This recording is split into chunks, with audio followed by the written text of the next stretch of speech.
बच्चे के न्योछावर में और 10 रुपए के बदले उनके पैकेट में लक्ष्मी नमाज करे उनसे बात से नमस्ते करती हूँ।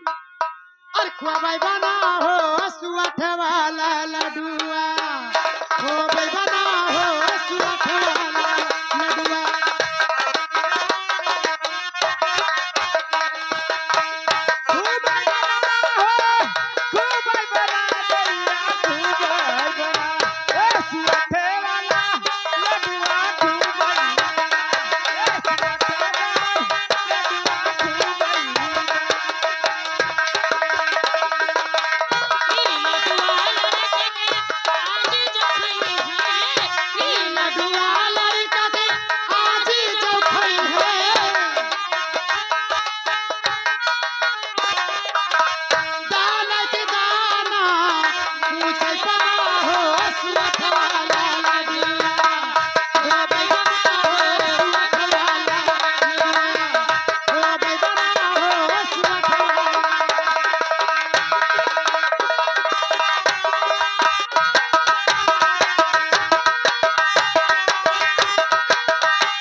बुआ जो खई है, बुआ जो खई है लड़का का बुआ जो खई है, लडुआ लड़का का बुआ जो दाना दाना पूछे पड़ा हो सुअठ वाला लडुआ,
नजर न की करो लग जाए,